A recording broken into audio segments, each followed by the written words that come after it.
കൂട്ടുകാരെന്ന് പറഞ്ഞാൽ ആരാ? നിന്റെ ദുഃഖത്തിലും നിന്റെ സന്തോഷത്തിലും കൂടെ നിൽക്കുന്നത്. അതിനല്ലേ കൂട്ടുകാരൻ.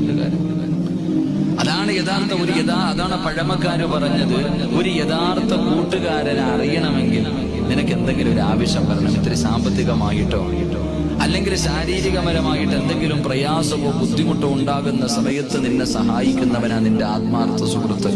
അല്ലാതെ നിന്റെ കയ്യിൽ ആരോഗ്യവും അധികാരവും പണവും ഉള്ളപ്പോ നിന്റെ കൂടെ ഒരുപാട് പേര് കാണും. പണമുണ്ട് എങ്കിൽ പരിസരം ജനനിബിഡമാണ്.